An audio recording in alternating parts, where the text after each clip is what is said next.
Got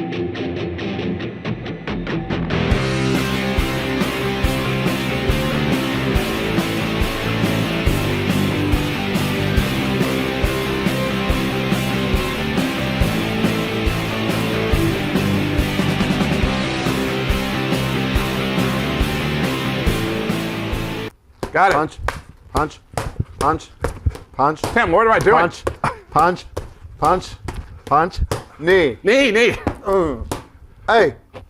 What's that? Anyone see my ball? What are you doing? What are you doing here? What are you doing? This is my Muay Thai It's a golf lesson. webinar, isn't it? Welcome to the webinar. Welcome to the webinar. Smash it. A virtual sports event. In Phuket.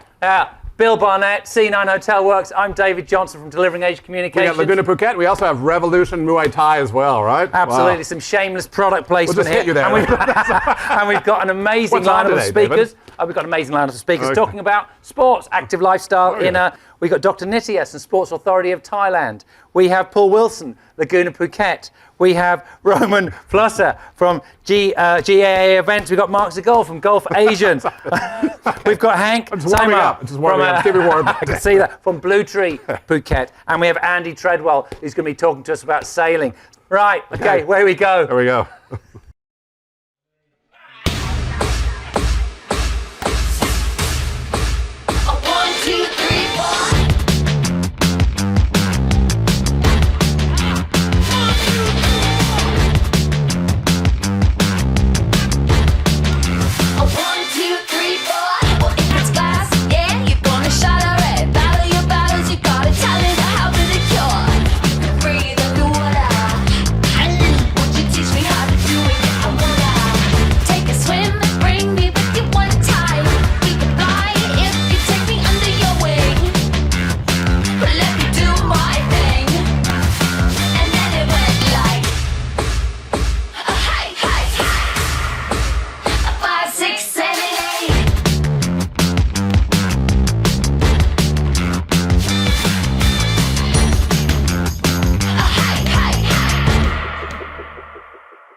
Hi, and keeping in line with the sports theme here for Thailand, I'm with Dr. Nitya, who's Director of the Sports Authority of Thailand. Dr. Nitya, thank you for joining us today.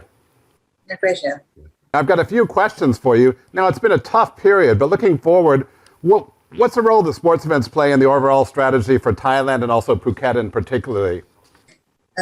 Actually, the organizing sport events have the contribution to the development of sport nationwide. As you know, Sport Authority of Thailand, under the Ministry of Tourism and Sport, count sport as a tool for development. So that the government put the emphasis on the open the country.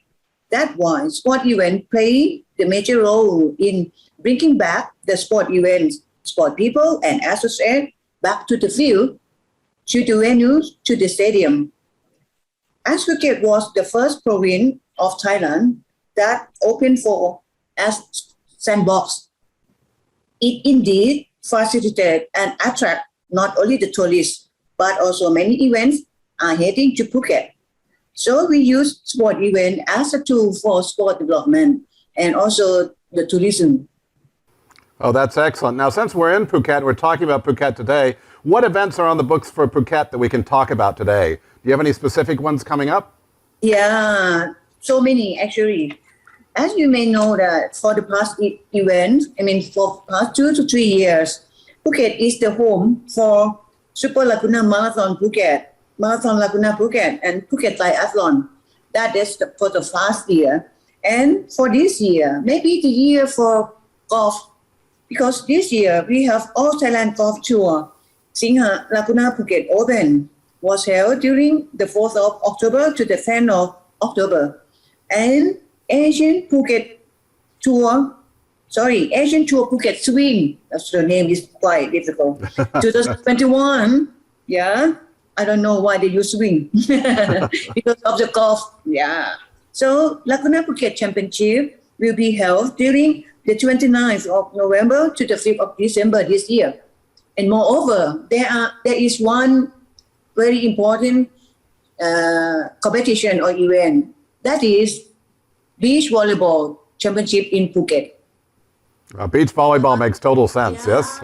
Yeah. By the end of November, I think. So that's very exciting.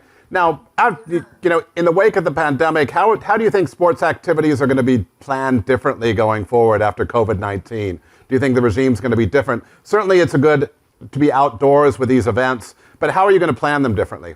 Actually, we need like comply very strictly the safety prevention measures comply from the Ministry of Public Health.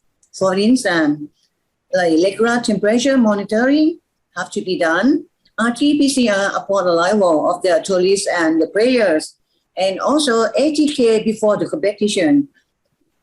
And during the competition or during the event, they need to keep distancing, and all associates need to aware to save themselves too. This is like something that we have to concern when staging the event or organizing any sport events. Right. Now we're also seeing the emergence of many other events during COVID-19. We've seen surfing, we've seen surf skate, we've seen even Muay Thai certainly being picked up as well. Are there any plans for these activities also to be promoted, aside from the traditional golf, the traditional marathons, everything else? What about these great Thai sports as well? I think because of these sports are very popular especially in Phuket. And as you know, Phuket is the home for water sport as surfing. So we put the emphasis on the development of this kind of sport, like the sport that you can, organize everywhere, like kickboxing or Muay Thai, that also promote the Thai sport as well. And for skateboarding and some extreme sport, also very popular in Phuket. Okay. So this kind of event or sport have to be promote for Phuket. Yes. Interesting. Muay Thai, I'm all dressed up for that, right? Now, looking forward. Now, there's a lot of different opinions on the Phuket Sandbox. For me, it's been a great initiative. But how important was the Phuket Sandbox to lay the foundation for sports tourism to come back in the country? Do you think that was a great starting point? Actually, this is the very great starting point, as you say, because of the idea of Phuket Sandbox is amazing and initiating many events. As you see that we have golf swing and so many golf courses and competition in Phuket. So the idea of Phuket Sandbox is some kind of you put everyone in the same box, a sandbox that can support or can support everything. For the specific measures and event can be done or can be held in Phuket Sandbox. So this is the very good initiative for starting the tournament or the competition, bring it back to the country. Yeah. I think that couldn't be more profound today. Dr. Nitya, thank you so much. But one final question. Now, the Olympics are coming back. I've lived in Thailand for over 20 years. Do you think I have any potential to be a Thai Olympic athlete? I'm dressed for it today, right? What do you think? Where do I apply? It's hard to say no. Okay. I'll be emailing you as well, or WhatsApp. Dr. Nitya, thank you, and the Sports Authority of Thailand. We're looking forward to some great big events this year and next year. Thank you so much. My pleasure. Thank you. Bye-bye. Thank you.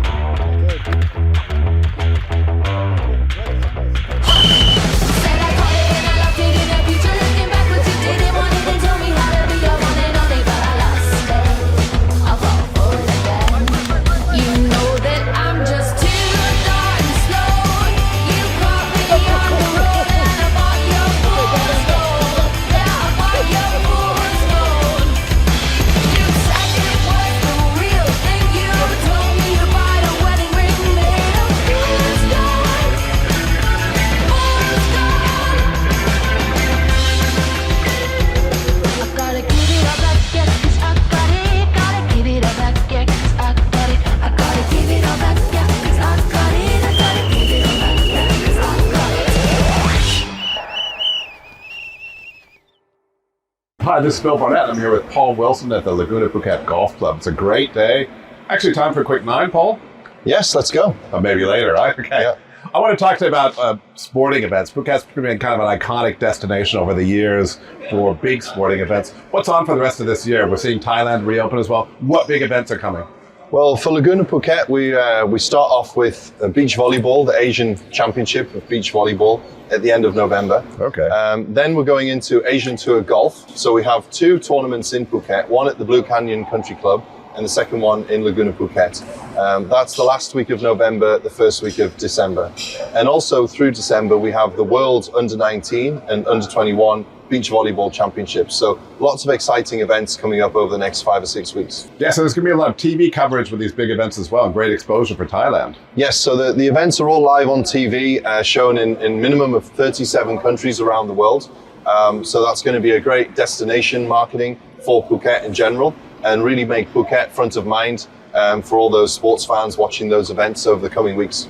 What's special about a big event in Phuket? What's the DNA of that? I would say, to me, it's more than the actual sport event itself. It's the atmosphere of that sports event, of course, and how the promoter can build the experience with the promotional activities around the event. But it's also about the destination. So it's about traveling to Phuket, experiencing all the other things outside of the event that Phuket has to offer.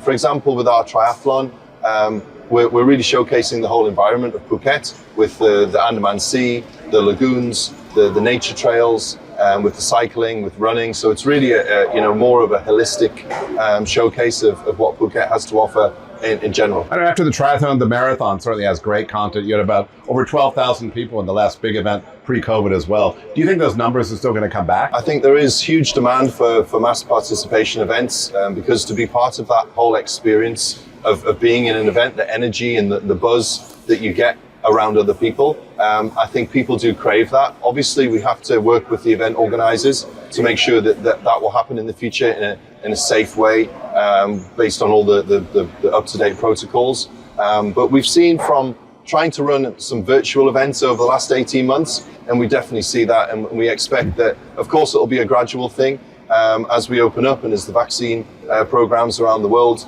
continue. But we definitely think that international destination events such as the marathon and triathlon will come back stronger than ever. Okay. For these marquee events, how do you think COVID-19 is going to change the protocols? Everybody wants to be safer. A participant with the social distancing and everything else. What's the new organizational DNA really for that? Well, we're seeing already the events that have confirmed so far, the beach volleyball and the golf. They're events where by nature they're more socially distanced and spread out, so they use large areas of space with relatively few amount of people. They're the events that will start happening sooner and start to come alive.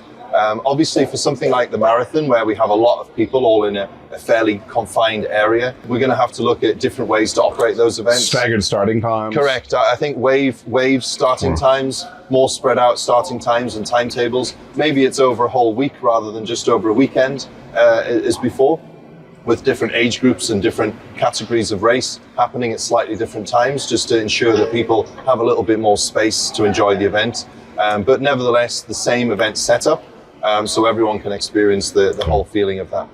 And we're in a very competitive landscape, back of the reopening of Thailand as well. What other destinations in Asia are you competing against when you see these big events? Are you competing with other destinations in Thailand or throughout Asia, other resort destinations? I think Phuket has been benefiting from the Phuket Sandbox model that was innovative, and it was really a first mover in the tourism space in Asia. So Phuket has been able to take advantage of that early head start, if you like, over some other destinations. Who else is in the race, though? I would say for mass participation, we're always not competing against, but we're always in the same space as more of the big urban hubs. So you have Singapore, you have Bangkok, you have Kuala Lumpur. You're going to see some of the bigger urban hubs, I think, start to kickstart their tourism by introducing some events such as marathons. And for resort destinations? For resort destinations, of course, Bali is the one that we compete against from a general tourism point of view in Phuket. But really, Phuket has a very unique offering, a blend of different, whether it's services, amenities, recreational facilities, amazing hotels and dining, to golf and all the other things that Phuket has to offer. It actually is quite hard to beat Phuket as a destination, in my opinion. Maybe I'm a bit biased. Maybe one final question. We've been talking about beach volleyball, we've talked about golf, talking about marathons, triathlons. What other sports are on the horizon? Where do you think we're going to see growth in the next few years for sporting events here in the island? Well, we have the physical sports, and here at Laguna Phuket, we try and take advantage of our environment. So the Andaman Sea and the beach sports. So we're actually planning beach soccer with partnering with some of the international schools for early next year. We're looking at the lagoon as well. So we already did the Thailand paddleboard championship last March. Right. We'll be looking to do that again next year. So some events such as paddleboard, obviously surf skate is now popular and gaining more and more traction. So those sorts of sports, individual sports, but you could be done as a group and as an event. Slightly, on a different line is esports. I also think would certainly without be, a doubt, that's got to be growth. So esports, we're already seeing now around the world that esports is huge, and I think places like Phuket now need to tap into those markets and into those different events to see how we can be part of the esports movement as well. Got it. Paul Wilson. Paul Wilson's hot tip, esports, certainly for Phuket and for big events as well. Again, great here. Actually, maybe we'll go out and play 9 now? Let's go. Okay. I'm always up for it. Great. Thanks so much. When you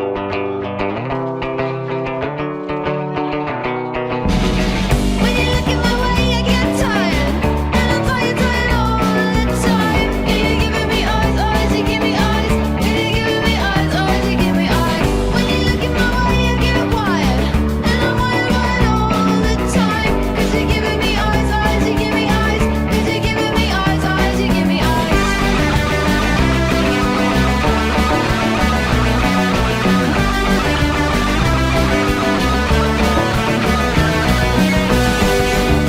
you give me eyes, you give me eyes, you give me eyes, you give me eyes, you give me eyes, you give me eyes, you give me eyes, you give me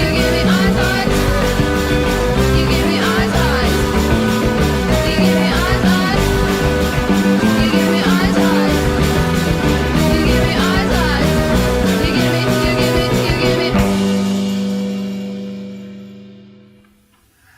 Thanks, Paul. Paul Wilson from Laguna Phuket.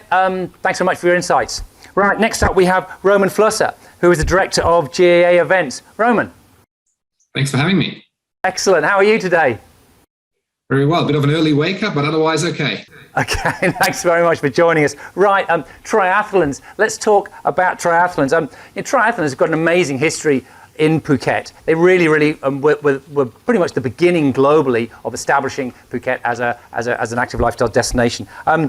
But with COVID, there's obviously going to be some changes to the format. I mean, how do you see that? What is the future for Phuket as a triathlon destination? Yeah, you're right. I think it's fair to say that Laguna Phuket, with their Laguna Phuket Triathlon in 1994, planted a seed for Phuket as a sports tourism destination. It really was a catalyst that put Phuket on the map, not only as a race destination, but also more recently as a winter training destination for European triathletes, both professional and amateurs. In its early years of existence, I think Tanyapura was sort of the main hub for athletes to train there. But more recently, Jürgen Zack and his Z coaching group host athletes on camp. So for example, right now, the Ironman 70.3 world champion and multiple Laguna Phuket triathlon champion, Michael Raelert, is currently in Phuket doing his winter training. Right. And also what some people might not know, or many people might not know, is that the Tokyo Olympic gold medalist, Christian Blumenfeld, was in Phuket in early 2020 in preparation for the Tokyo Olympics. I think it's actually a fact that went almost unnoticed from a local media point of view, as well as a sports tourism stakeholder point of view. And I think these high-profile athletes choosing Thailand as a training base represents a great opportunity to leverage their presence from a PR standpoint. Right. No, it's amazing. So actually, the history of triathlons over the last 15, 20 years has meant that these athletes are actually basing themselves in Phuket or coming and training here during, due to the climate and the different conditions. Yeah, absolutely. And I think it's something that we need to leverage a little bit more. And there should be a bit more engagement between the industry stakeholders, the government, agencies, and especially TAT to try and work in a more coordinated effort. I think it would be great to see things to be a bit more proactive and to engage a little bit more with the existing industry players. Right. So I think, for example, like Z coaching, these guys have their business model. They bring athletes over. They don't necessarily, seek out TAT support. Yeah. But on the other side, TAT, I think, has a great opportunity there to engage with these influencers that come to Phuket to train here, Right. to help them promote. Right. How about the management? Just in terms of logistics, the triathlons and the marathons. There were just enormous numbers of people coming for them. How is that going to be possible in the post-pandemic world? Well, I think we're starting to learn how to live with the virus, and so we had to adopt new health and safety measures. I think that was the main change. From COVID testing and requiring a proof of vaccination from participants to also changing operational things like how we handle water station at events. No, that's great. And how so we're talking about post pandemic. Are there any trends that you see coming out? Different sports formats that are emerging and that are great opportunities for Phuket? Yeah, I think what we've seen is that there's still a great appetite for mass participation events. During the pandemic, we've seen a lot of virtual events emerge, but we've observed that people lost interest in them after a while. These events just don't create the excitement of a live event, no real live experience with friends or like-minded people. So they don't really substitute for the travel experience people get from participating in real events and the live event character. Right. So I think the trend will continue. Marathons, I'm very sure that marathons, half marathons, 10K runs and triathlons will continue to be very popular. And what we've also seen in Thailand is a trend towards trail running. And I tend to think that people feel the urge to reconnect with nature, and trail running offers just that. And also trail running tends to be over longer distances and ultra distances. So there's also this element of testing your physical and mental limits. Right, that's fantastic. So trail running really emerging as a key trend, perhaps. Getting you close to nature, and also different from the triathlons and marathon formats. But also in triathlon, what you can see, there's a trend more towards made for TV and live streaming formats for professional athletes, which get attached to mass participation events. So just in September, I attended an event of Super League Triathlon in Munich. It's a series, a triathlon series that's really made for TV, and it reached a global TV and OTT audience in the millions. It's a race over a very short distance, and that's I think really what's needed now for the TV audiences that have shorter and shorter attention span. And these events get attached to mass participation age group events, and I think it's a great opportunity to promote these events to greater TV audiences. And excellent. To be honest, I'd love to bring that event to Phuket. Excellent. I mean, do we have anything? Just one final question for you. 2022, 2023. Any new sports events for Phuket that you're able to talk about? Well, look, I'm not necessarily a proponent of new is always better when it comes to events. Having been in the mass participation space for more than 15 years now, I've learned that building successful events is very difficult. And like so many businesses, a lot of events fail in the first 3 years. So I think, especially after the pandemic, if we can convince private and government stakeholders to continue to support the events that were successful prior to the pandemic, that are still there, then I think we'll be able to attract people back to come to these events internationally. New events don't have that track record, and I doubt that potential sports tourists will risk disappointment attending a new event now that they can travel again. So I think my clear message is support the existing champions first before looking for new and unproven concepts. Yeah, fantastic. Work with what worked and adapt and develop. Roman Flusser, Director of GAA Events. It's been a pleasure to talk to you today. Thanks so much for your time. Well, thank you.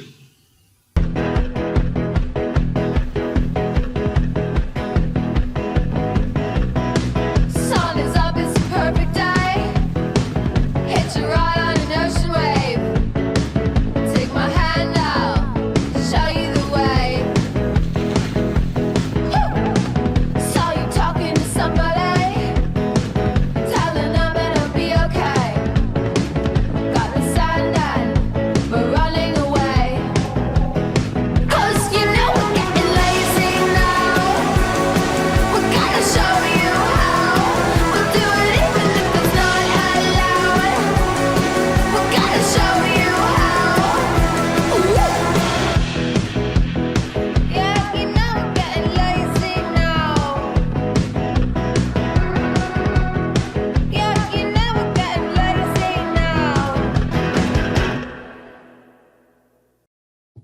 Hi, I'm with Mark Segal, who's the founder and managing director of Golf Asia as well. Welcome, Mark.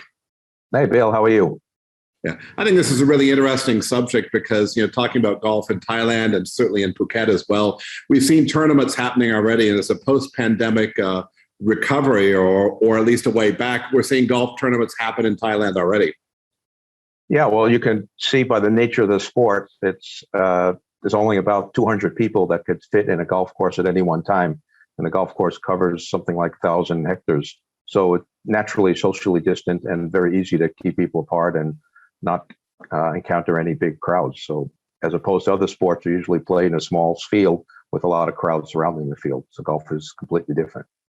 So maybe it's made for the pandemic or not. Let's see. But I mean, traditionally, two destinations in Asia have been very successful with golf tourism. Certainly, Japan in the past, and Thailand as well. When we look back at the story, what made Thailand successful as a golfing destination? Thailand's been the leader in Asia by far. Japan's been popular, but Japan has a long winter, and it's not that conducive to golfing. So one of the things that's important for golf, obviously, is good weather and also variety of climate and very good hospitality. So Thailand has all those things in numbers, especially in Phuket. I think looking forward, when we're looking at the profile of golf tourists, what's the DNA of a golf tourist coming to Thailand? Where are they coming from? What are they doing when they're here? How many days are they coming for? How much are they spending?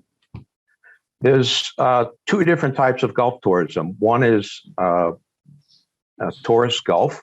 That's people who come on a leisure tour and they may play a round of golf or two. We don't really count that much. But the other one is golf tourism, that people are coming specifically to play golf, and they may do a few other leisure activities along the way. So a golf tourist generally comes in smaller groups, maybe something between 4 and 20 people, and they're probably spending on average about 10,000 to 15,000 baht a day, so $300-400 a day. And typically they're coming from longer haul markets, so say Australia, Europe, United States, especially now as the Asian countries are yet to open. We haven't seen any real Asian golf tourists come back. Right. What kind of average length of stay for the destination would they have? How many days are they coming for? Typically is 10 days to 2 weeks. They'll usually, in the past, they visited 2 or 3 destinations and often could combine Phuket with Bangkok or even Phuket and Chiang Mai. Those are very popular. Now I see people more staying in one destination for the whole trip. The households are moving around, and the different flights arrangement and the other travel restrictions that haven't been defined until very recently that would stay like in Phuket their entire trip, for example. Okay. And go ahead. For a market like Phuket, are you seeing people play 1 course, 2 courses? Are they moving course to course, around the island, or how does that go? Everybody wants to play a variety of courses. So they may stay at a golf resort like Laguna or Blue Canyon, but if they're staying for any more than 2 or 3 days, which everybody is, they want to play all 8 courses that are in Phuket. And as they're able to travel, even the 2 courses in Phang Nga, which are very accessible from Phuket, that gives 10 choices of golf courses during a trip. It's pretty more than enough. Coming out of the pandemic, we're in a really competitive landscape. Traditionally Thailand's been a leader in mass tourism. Who do you think are our natural competitors for golf in the region? Pre-COVID, Vietnam was making a big move into golf tourism. They're building something like 80 or 90 courses that are in construction, and when they're finished, they're going to be phenomenal. Obviously, Vietnam's not open yet, and from what I hear, they're at least going to wait 6 months to see what happens in Thailand first. So Thailand has a big first mover advantage now that the country opened November 1st. The one good thing is the golf prices have dropped a lot here since pre-pandemic. So that's going to help Thailand solidify its position even further. So if the prices can be maintained to reasonable levels, it's going to be a hard country to beat even when other countries open. Yeah, I mean, how would you see pricing parity with Vietnam? With 60 to 80 courses, my God, that's a lot of product coming in. Do you think Vietnam's going to try to buy their way into the market? No. All of the projects in Vietnam are housing estates, and the main key is to drive real estate investment into the country mainly from overseas Vietnamese. Of course, foreigners are welcome. and the destinations are very, very remote, not near one another. So there are golf tourists that go there, and the ones that go are very happy they went once. They're not a lot of people going back a second time. Whereas in Thailand, we see people coming back 10, 15, 20 times, year after year after year. So yes, it's a potential competitor, but no, they're not going to try to buy their way into the market for sure. Sure. If I'm a hotelier in Phuket, I want to, I want to develop my golfing segment. What's the marketing plan for that? How am I going to attract more golfers?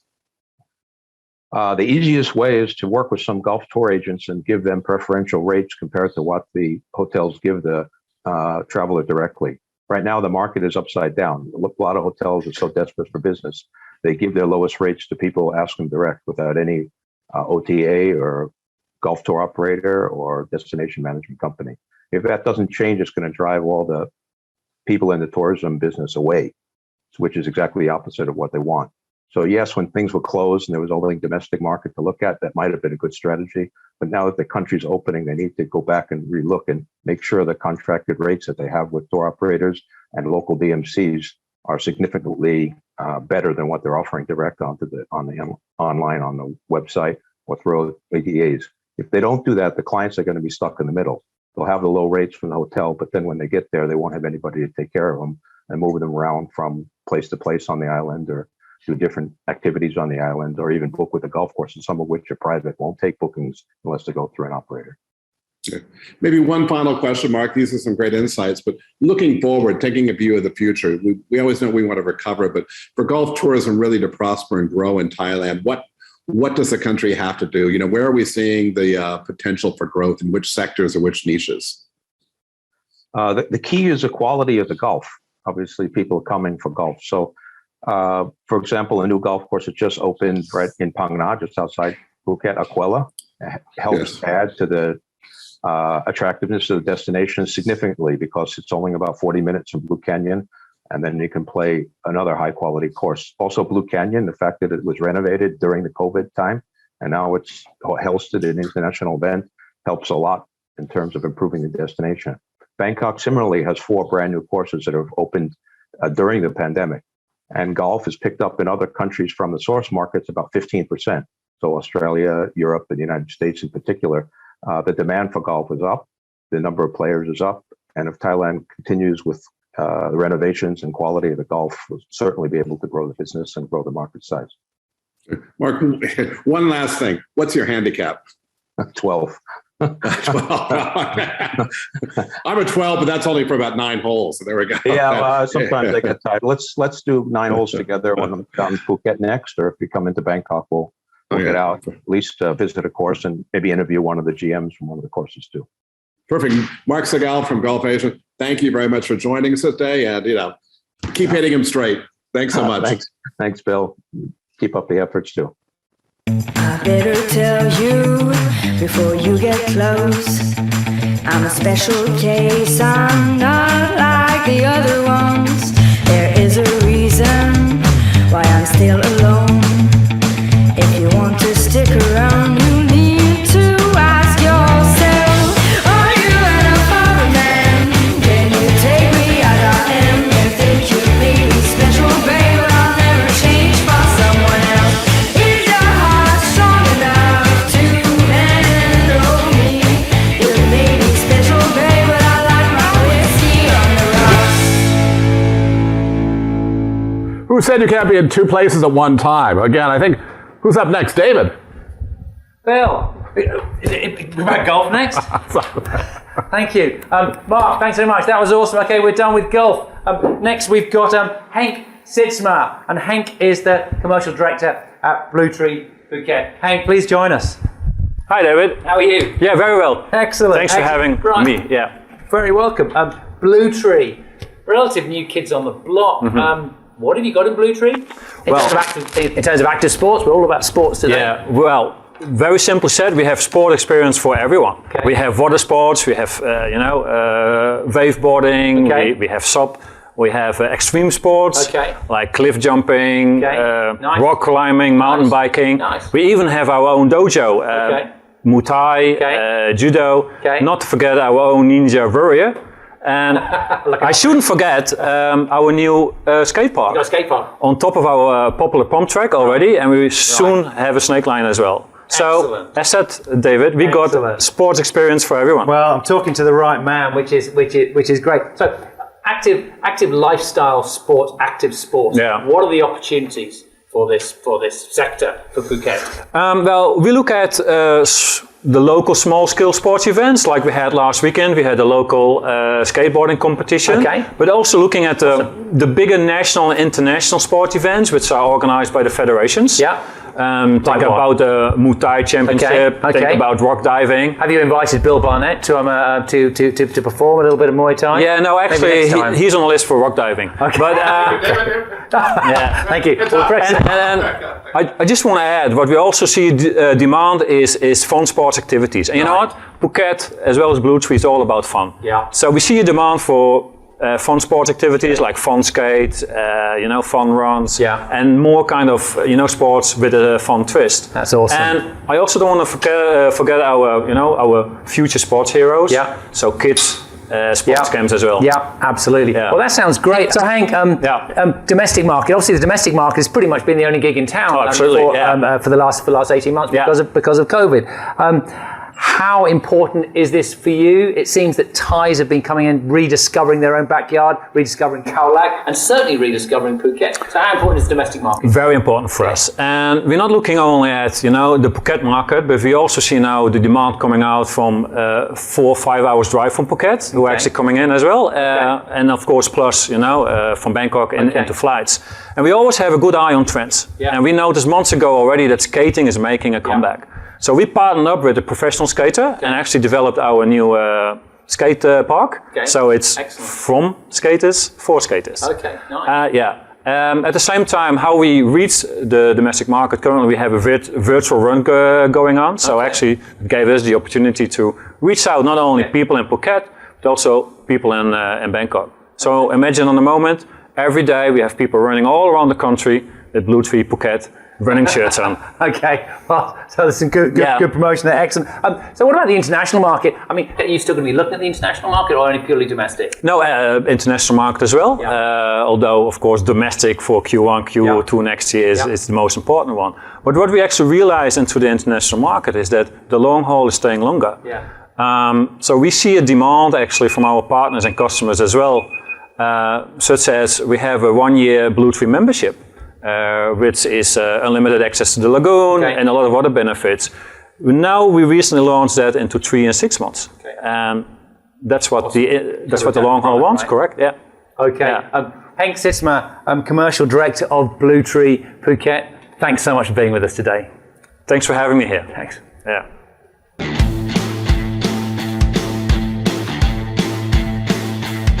We were on the road all night, trying to find our way back to the place we started. I was hanging on and broken hearted, waiting on the light of day. Come on, waiting on the light of day. Well, the ghosts they swim and sway, you hear them ringing in your ear, and the wolves that they bring you closer, come you in. And I said,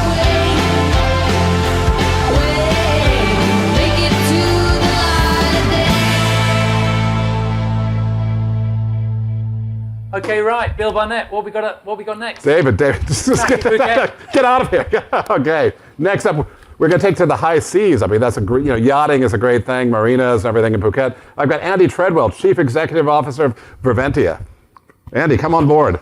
Step on board. Well, that's Thank you very much. Nautical theme, right? Okay. Right, we're here to talk about sailing, and we're here with the founder of the Singapore Yacht Show, who recently moved to Phuket. Welcome to Phuket, right? Okay. And the Thailand Yacht Show. Exactly. The Thailand Yacht Show is there, okay? What's it going to take to establish Phuket really as a global yachting destination? It's already got some amount of market share there. Sure. How do we get to the next level? I think Phuket is a major international sailing destination already, mainly for sail tourism. Racing, it's definitely the best venue in Asia at the moment. But it does need to have a lot more infrastructure. It needs to have a lot more support, promotion, and of course money. Okay. I mean, what about big events? The King's Cup's been an iconic event. Certainly the regattas in the Bay as well. What does it take to, again, where are the opportunities to grow? I think the King's Cup is a fantastic, world-known event. Definitely, it's by far the leading event in Asia. It does have challenges. It has challenges of a venue. It's very difficult to hold so many boats and so many people in one venue. Again, the cost has become really too big for a lot of local people. The availability of boats, the yacht clubs in this part of the world, in Thailand especially, don't own their assets. They don't have boats and equipment. They don't own their clubhouses. And so there's a lot of changes that need to be made, but definitely the King's Cup is going to stay the leading event. I'd love to be able to get involved with that. I've only been here a year, as you just said, but I'm looking forward to meeting those guys because I've got some good ideas. But with Thailand reopening as well for tourism, is there opportunity to bring other events to Phuket now as well? There's always first mover advantage, right? Yeah. There's always that opportunity, and you wouldn't believe how many people around the world are just looking forward to being able to come to Phuket, Thailand, to do more boating. Big events could come here. There's not really the infrastructure again, but that could happen. All we need, I say we, the industry, the people who are going to become the owners, we need concessions from government. We don't need money. Money can be got from overseas quite easily. Sponsorship, investment, foreign direct investment. It's just about having concessions for suitable venues. And of course, there aren't many suitable venues in Phuket because of the tides and the lay of the land, the geography. Well, that's one point. Actually, in yachting, size does matter. Actually, or I've been told. And in several other areas. Exactly. So I'm told. How important are super yachts to this market as well? We've got some of the greatest yachts that we see in the world here in Phang Nga Bay. Yeah. Well, okay. There you go. That's a very big pet subject of ours. We run the Thailand Yacht Show for the government, for the industry, trying to promote both the destination as well as the industry. And the super yachts is just the biggest numbers, or the biggest sizes, but the biggest numbers. The biggest amount of economic impact comes through super yachts. And we've just won a major battle, if you like.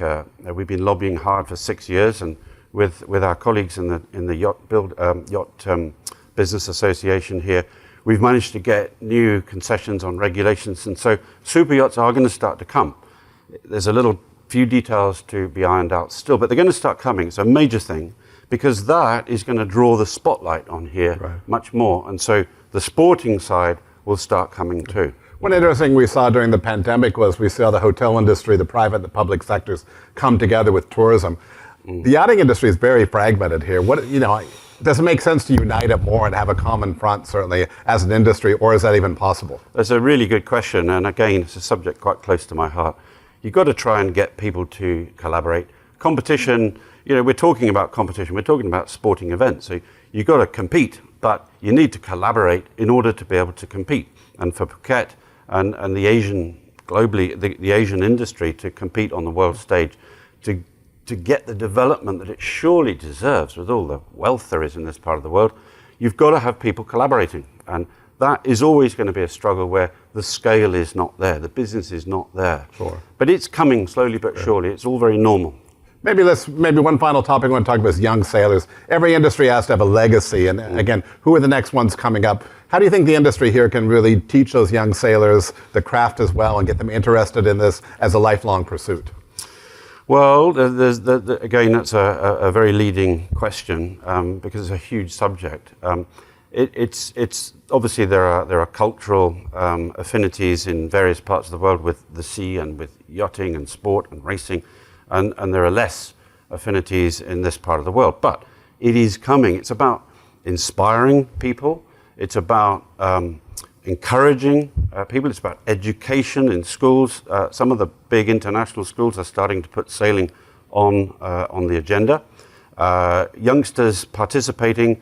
It's not just a way of getting rid of the kids for the weekend. It should be, and it could be, and it will be a major part of their lives to take part in a sport that, in this part of the world, especially here in Phuket, you can do all year round.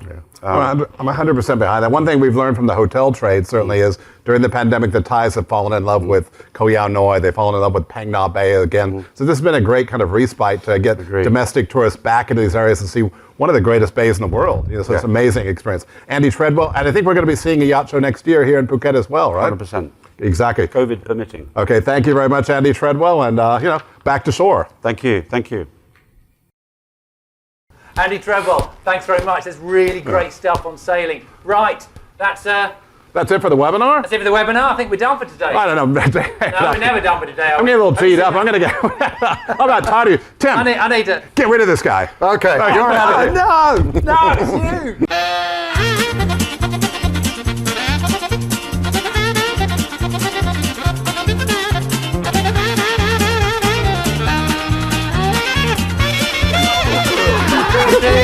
It's got to... Come on, give it a wrap. All right. That's got to be enough. Sure.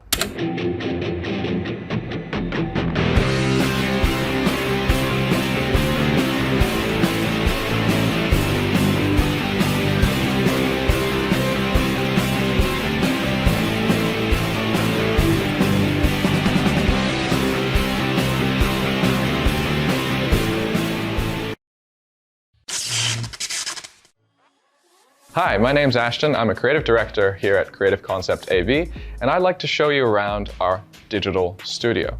So behind me, we've got a 4K LED wall. We've got studio lights up the top here, some ambient light columns, confidence monitor on the bottom, and a 4K camera.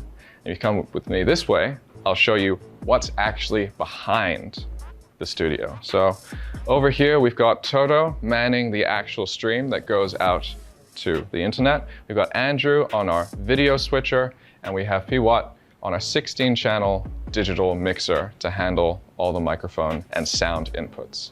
This is the type of studio that we use for our online events, and we actually set it up in a single day here at Sai Laguna Phuket. It's a 5-star beach resort, so at the end of the day, you could walk out the door and jump straight into a swimming pool if you wanted to.